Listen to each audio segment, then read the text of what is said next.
Hello students, welcome to the second part of the chapter education. Okay, so in this part we will discuss about Kothari Commission and higher secondary education. Okay, so let's start with the Kothari Commission. In 1964, a commission was appointed under the chairmanship of Dr. D.S. Kothari. See, ये जो D.S. Kothari यानी इनका पूरा नाम था दौलत सिंह कोठारी, तो ये इन्हीं के सरनेम से ये कमीशन का नाम पड़ा Kothari commission. Okay, and doctor JP Naik means Jayant Pandurang Naik. Okay, JP Naik का फुल फॉर्म क्या है? Jayant Pandurang Naik. Made valuable contributions to the work of this commission.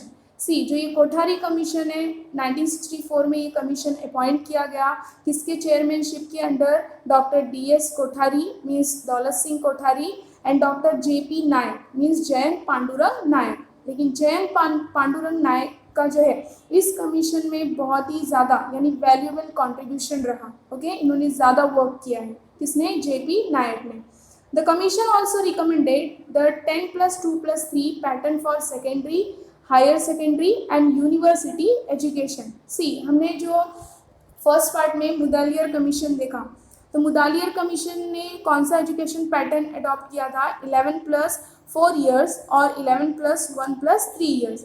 लेकिन जब कोठारी कमीशन अपॉइंट किया गया तो इस कमीशन ने कौन से पैटर्न को प्रपोजल दिया, रिकमेंड किया? 10+2+3. ओके, किसके लिए? Secondary, higher secondary and university education. तो 10 मीन्स 10 स्टैंडर्ड प्लस 2 यानी 12 standard plus 3 means graduation degree. जैसे बीए कोई कर रहा है, बीएससी या फिर BCom. Okay, this system was implemented from 1972. See, planning पहले ही हो गई थी, कोठारी कमीशन की प्लानिंग पहले से हो गई थी, लेकिन ये सिस्टम को इम्प्लीमेंट कब किया गया, मीन्स स्टार्ट वर्क में कब लेके आया गया? 1972 में. The commission also suggested a uniform national system of education. अब ये कमीशन ने मीन्स अब हम देखेंगे कि इस कमीशन ने क्या क्या सजेशन दिया. जैसे फर्स्ट वन है uniform national system of education. Uniform means क्या? इक्वल. एजुकेशन के लिए यूनिफॉर्म नेशनल सिस्टम होना यानी पूरे देश को मीन्स कंट्री के जितने भी मतलब स्टूडेंट्स हैं सबको एजुकेशन जो है मिल सके. Okay, the inclusion of mother tongue.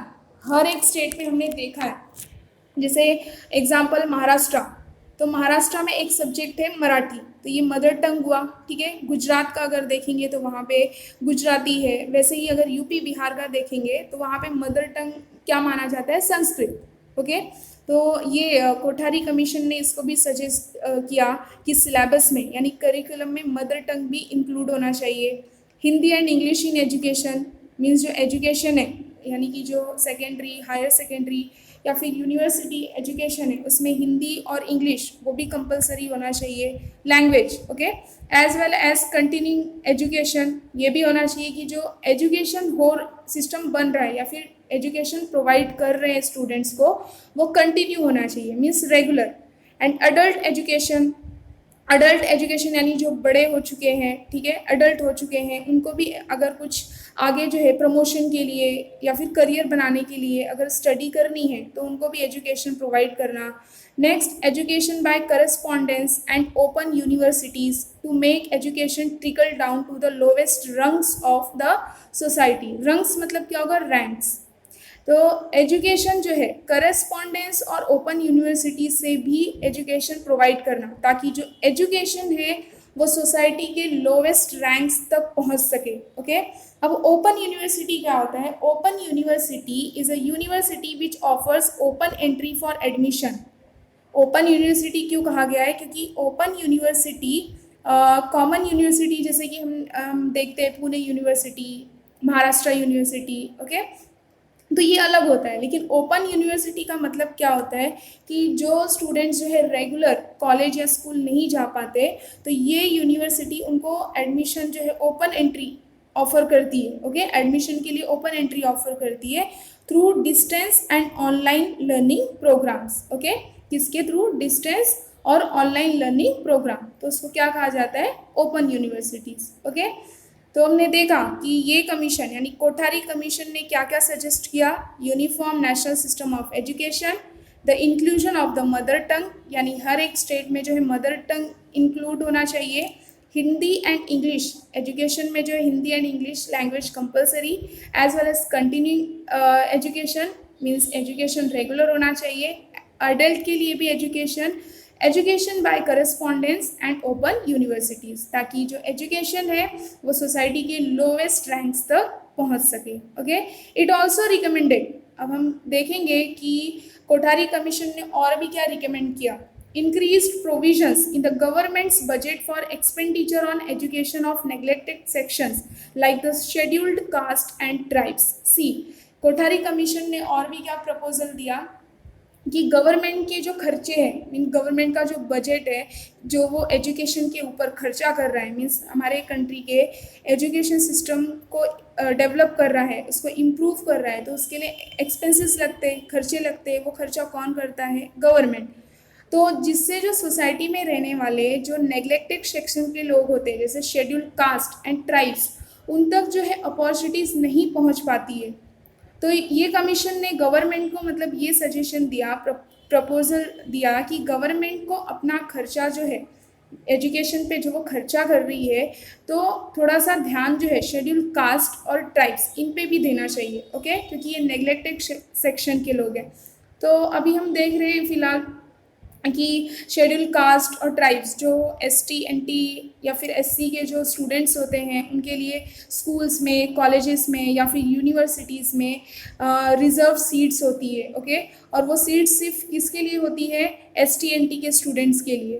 Okay, तो लेकिन गवर्नमेंट को जो है इस पे भी ध्यान देना चाहिए। ठीक है, तो ज़रूरी नहीं है कि एसटी एनटी वाले सब पुअर ही होते हैं। ओके, लेकिन फिर भी ठीक ही है क्योंकि इनको पहले जो है अपॉर्चुनिटीज़, एजुकेशन अपॉर्चुनिटीज़ नहीं मिल पाती थी, इसलिए गवर्नमेंट ने इनको ज़्यादा फैसिलिटीज़ मीन्स रिजर्व सीट्स इनके लिए रखे इंस्टीट्यूट में, यूनिवर्सिटीज़ में, स्कूल्स में और कॉलेजेस में। Okay, next, Maharashtra government adopted the 10+2+3 pattern in 1972 and conducted the first standard 10th board exams in 1975। सी हमारे महाराष्ट्र गवर्नमेंट ने जो है 10+2+3 ये एजुकेशन पैटर्न को अडॉप्ट किया। कब? 1972 में।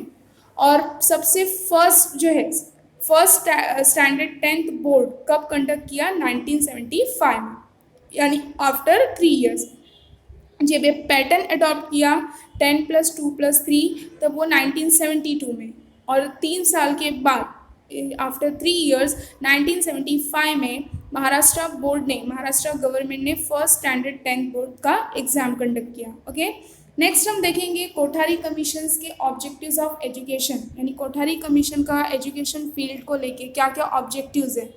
तो फर्स्ट, मॉडर्नाइजेशन ऑफ एजुकेशन, यानी एजुकेशन सिस्टम जो है उसको और भी मॉडर्न बनाना, यानी एजुकेशन फैसिलिटीज़ बहुत सारे प्रोवाइड करके प्राइमरी एजुकेशन जो है सारे बच्चों को मिलना चाहिए। ओके, नेक्स्ट है social and national integration, means उनको जो है सोसाइटी के बारे में भी अवेयर करवाना। नेशनल मीन्स नेशन के बारे में बताना। इंटीग्रेशन मतलब क्या होता है? मिक्सिंग थिंकिंग, जैसे कि सोशल के बारे में, सोसाइटी के बारे में भी बता रहे हैं या फिर नेशन के बारे में, अपने देश के बारे में बता रहे हैं। ओके, तो उसको कहा जाएगा इंटीग्रेशन। तो इंटीग्रेशन का मतलब क्या होता है? मिक्सिंग थिंकिंग, यानी मिक्स थिंकिंग। ओके, और people together that were formally separated. Integration का मतलब ये भी होता है कि अगर पहले पीपल अगर कुछ रीज़न की वजह से अगर अलग हो गए हो तो वो साथ में बाद में आ जाते हैं। ओके, तो इंटीग्रेशन मतलब ये होता है। लेकिन यहाँ पे इंटीग्रेशन का मतलब क्या है कि सोसाइटी के बारे में भी अवेयर करवाना बच्चों को। ओके, और नेशन के बारे में भी कुछ एजुकेशन देना, उसको कहा जाएगा social and national integration. Next है nurture of social, moral, spiritual values. See student को सब्जेक्ट के अलावा ये भी सिखाना ज़रूरी है। नर्चर यानी पालन करना, ओबे करना। कौन से वैल्यूज़ का? Social, moral, spiritual values. Okay, social values तो आप सभी को पता है कि सोसाइटी से रिलेटेड सोशल वैल्यूज़, जैसे कि लोग पुअर रिच सब रहते हैं तो एक दूसरे का रिस्पेक्ट करना। ओके, उसको कहा जाएगा सोशल वैल्यूज़। सबको इक्वली ट्रीट करना, चाहे वो रिच हो चाहे पुअर हो। नेक्स्ट, मोरल वैल्यूज़ जैसे एग्जाम्पल है इंटीग्रिटी, डिटर्मिनेशन सिखाना उनको, स्टूडेंट्स को लॉयल्टी के बारे में बताना, ट्रूथफुलनेस हुआ, ऑनेस्टी है, giving respect to each others. तो ये सब एग्जाम्पल्स है मोरल वैल्यूज़ को, यानी बच्चों को ये भी सिखाना चाहिए। Okay, next spiritual value. Spiritual value जैसे ह्यूमैनिस्टिक हुआ, डिवाइन हुआ, टू लव गॉड यानी गॉड पे भरोसा रखो, ठीक है, तो इसको क्या कहा जाएगा, spiritual values. Okay, next fourth one, education and productivity. Okay, next क्या है, एजुकेशन एंड प्रोडक्टिविटी।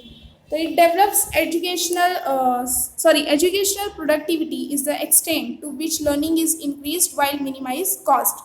जैसे कि लर्निंग मीन्स यहाँ पे क्या होगा, नॉलेज। एजुकेशन एंड प्रोडक्टिविटी में एग्जाम्पल क्या हो सकता है, knowledge, understanding, critical thinking, creativity, skills, attitudes and career success. Okay, तो ये हुआ एजुकेशन एंड प्रोडक्टिविटी के बारे में बताना। Last one is securing and strengthening of democracy. Okay, students को जो है मीन्स ये कोठारी कमीशन के एजुकेशन का ऑब्जेक्टिव्स क्या है कि हमारे कंट्री के डेमोक्रेसी को और स्ट्रॉन्ग बनाना और सिक्योर करना। तो ये सब के बारे में मीन्स ये जो ऑब्जेक्टिव्स है, objectives of education according to the Kothari commission, इस सब्जेक्ट से रिलेटेड जो भी हिस्ट्री, ज्योग्राफी, मैथ, साइंस जो पढ़ रहे, तो इसके अलावा बच्चों को ये सब इंफॉर्मेशन भी देना, प्रोवाइड करना। Okay, next higher education. Education in the post independence era. After independence in 1948, the central government appointed the University Education Commission, whose chairman was Dr. Sarvapalli Radhakrishnan. See, after independence means हमारे country को independence 1947 में मिला और 1948 में हमारे central government ने क्या appoint किया, द यूनिवर्सिटी एजुकेशन कमीशन, और जिसके चेयरमैन कौन बने, हमारे doctor Sarvepalli Radhakrishnan. Okay, its functions included financial grants, the standard of the universities and their coordinations. See, जो चेयरमैन बने डॉक्टर सर्वपल्ली राधाकृष्णन, कौन से कमीशन के, यूनिवर्सिटी एजुकेशन कमीशन के, और ये university education commission central government ने 1948 में अपॉइंट किया। ओके, इट्स फंक्शन यानी ये जो यूनिवर्सिटी एजुकेशन कमीशन, इसका फंक्शंस जो है, इसके फंक्शंस में, उसके काम में क्या क्या इंक्लूड किया गया, फाइनेंशियल ग्रांट्स। फाइनेंशियल ग्रांट्स का मतलब जैसे कि सेंट्रल गवर्नमेंट जो है, जैसे कि यूनिवर्सिटीज़ है, स्कूल्स है, कॉलेजेस है, यूनिवर्सिटीज़ है, तो उनको फाइनेंशियल जो है जैसे फंड देना। ओके, ताकि यूनिवर्सिटीज़ का जो स्टैंडर्ड है यानी जो उसकी क्वालिटी है, यानी जो उसमें यूनिवर्सिटीज़ में जो एजुकेशन मिल रहा है बच्चों को, वो क्वालिटी वाइज होनी चाहिए। ओके, यूनिवर्सिटीज़ के स्टैंडर्ड इम्प्रूव होना चाहिए, और उनका कोऑर्डिनेशन, यानी यूनिवर्सिटीज़ बहुत सारे होते हैं, पुणे यूनिवर्सिटी है, महाराष्ट्र यूनिवर्सिटी है, दिल्ली यूनिवर्सिटी है, ओके, इलाहाबाद यूनिवर्सिटी है, ऐसे बहुत सारे जो है हर एक स्टेट में जो है यूनिवर्सिटी हम मतलब ज़्यादातर देखेंगे। ओके, तो यूनिवर्सिटीज़ जो है आपस में कोऑर्डिनेट करके चले, मीन्स कोऑर्डिनेशन बना के रहे। ओके, तो ये फंक्शंस में यानी यूनिवर्सिटी एजुकेशन कमीशन में ये वर्क जो है इंक्लूड किया गया, फाइनेंशियल ग्रांट्स। ओके, यूनिवर्सिटी को फाइनेंशियल ग्रांट्स देना। ओके, नेक्स्ट यूनिवर्सिटीज़ का स्टैंडर्ड यानी इसकी क्वालिटी इम्प्रूव करना और उनका coordination. Okay, next method of functioning.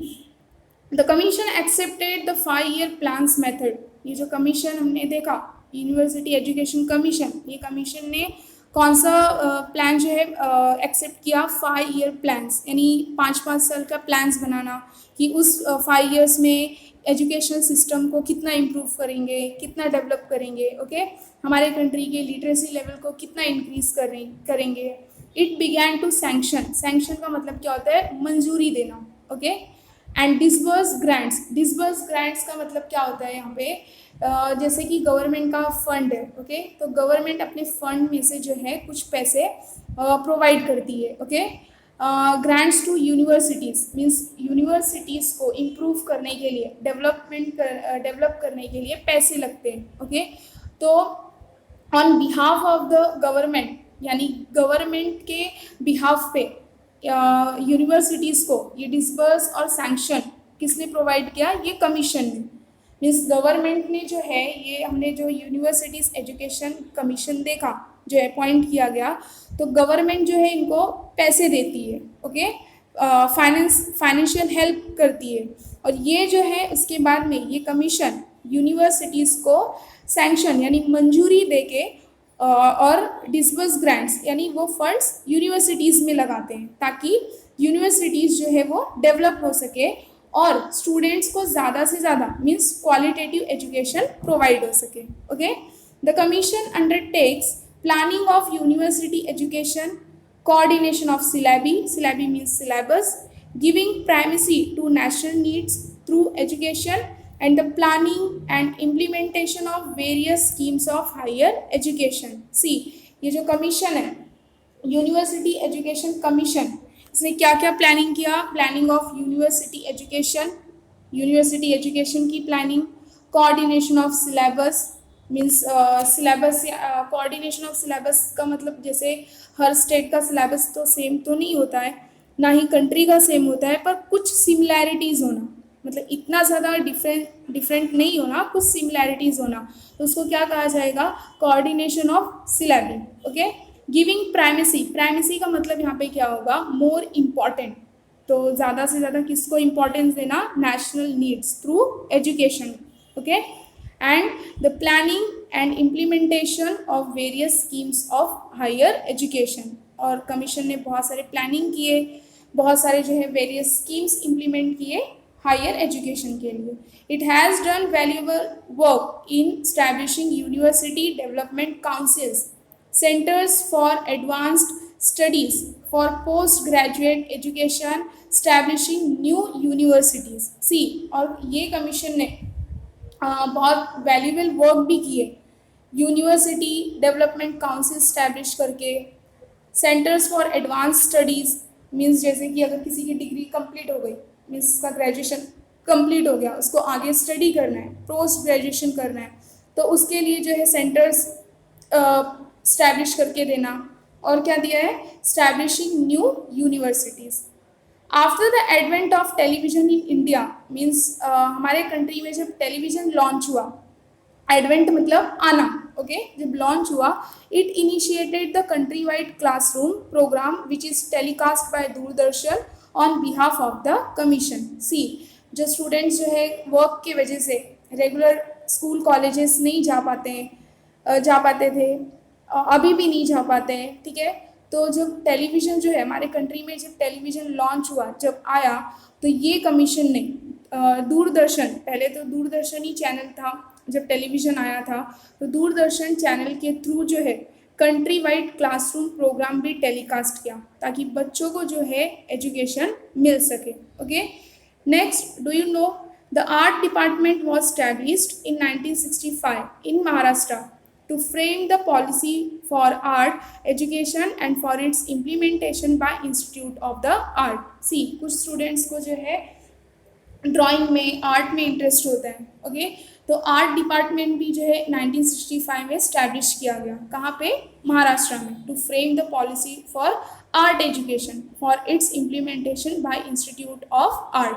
तो ऐसे हम बहुत, मतलब हमारे कंट्री में बहुत आर्ट इंस्टीट्यूट भी देखेंगे, ओके, ताकि जो बच्चों को मीन्स कला में, जैसे ड्राइंग हुआ, पेंटिंग हुआ, ओके, इसमें अगर इंटरेस्ट है तो वो आर्ट एजुकेशन जो है सीख सकते हैं, ओके, उनको आर्ट एजुकेशन प्रोवाइड हो सकता है ये इंस्टीट्यूट से।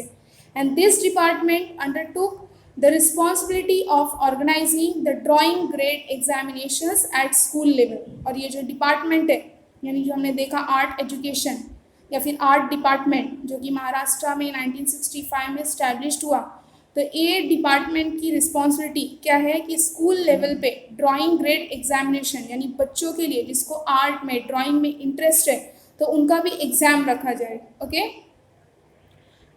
Next, national council of educational research and training, that is NCERT. ये तो आप सभी को पता ही होगा कि एनसीईआरटी की बहुत सारी बुक्स होती है, जैसे कि मतलब हिस्ट्री, ज्योग्राफी, मैथ, साइंस, बहुत सारे बुक्स होते हैं एनसीईआरटी के, okay. This body was established in Delhi on the 1st of September 1961. Means ये ऑर्गेनाइजेशन है एनसीईआरटी एक गवर्नमेंट ऑर्गेनाइजेशन है और हम देखेंगे कि एनसीईआरटी को हमारे कंट्री में क्यों स्टैब्लिश किया गया। ओके, इसका मेन पर्पस, मेन ऑब्जेक्टिव्स क्या है।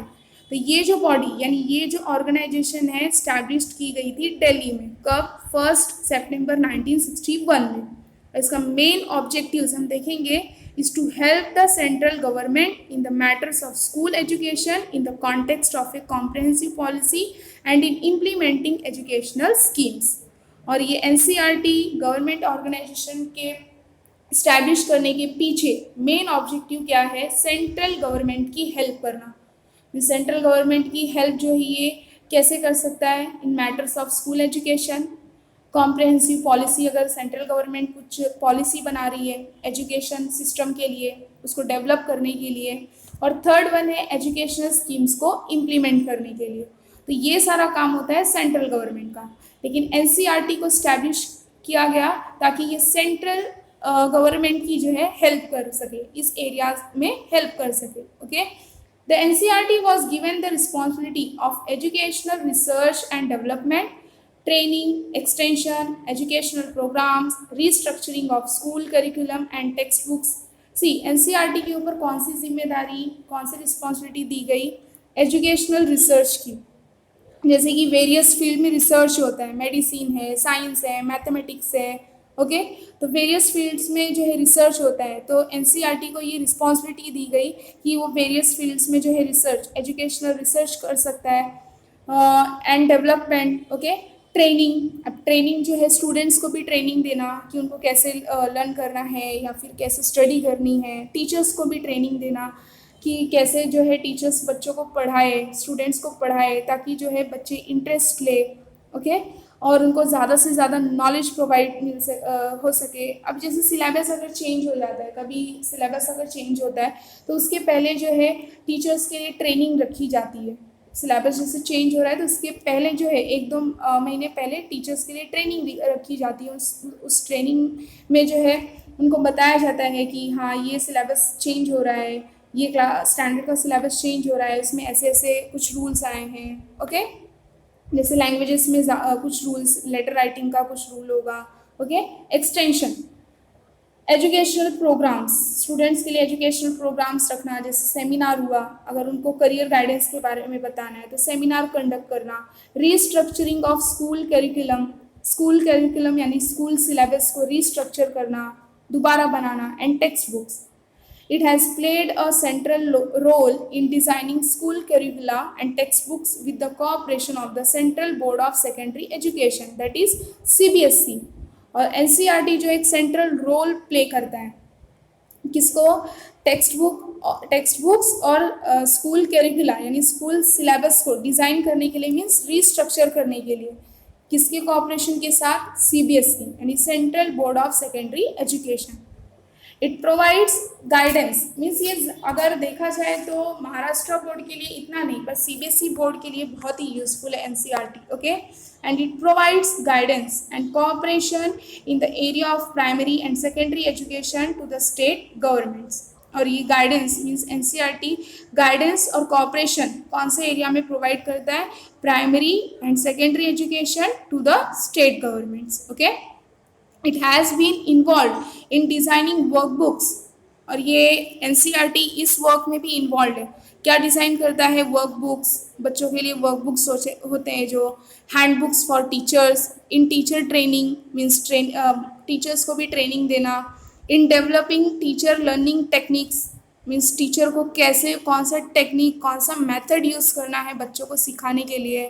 And conducting talent search examination at the national level. Okay, तो टैलेंट सर्च एग्जामिनेशन क्या होता है कि अगर जो टैलेंटेड स्टूडेंट्स हैं who want to pursue higher education in science and social studies streams, means जो टैलेंटेड स्टूडेंट्स हैं अगर उनको अपनी स्टडी आगे बढ़ानी है, जैसे हायर एजुकेशन में साइंस और सोशल स्टडी के स्ट्रीम्स में उनको हायर एजुकेशन करना है, ठीक है, डिग्री लेनी है या फिर उससे भी ज़्यादा आगे पढ़ाई करनी है, तो ये टैलेंट सर्च एग्जामिनेशन इसलिए कंडक्ट किया जाता है नेशनल लेवल पे ताकि वो टैलेंटेड स्टूडेंट्स को आइडेंटिफाई कर सके।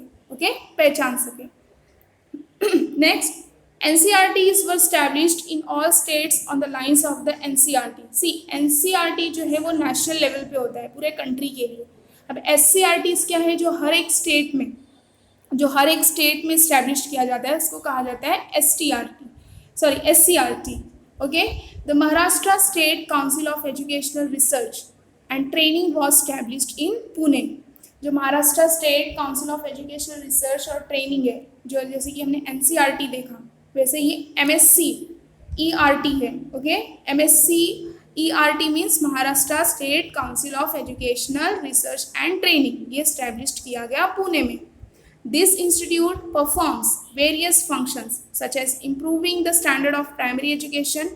और ये इंस्टीट्यूट ने बहुत सारे वर्क जो है परफॉर्म किए, जैसे कि प्राइमरी एजुकेशन की क्वालिटी इम्प्रूव करना, स्टैंडर्ड मतलब क्वालिटी.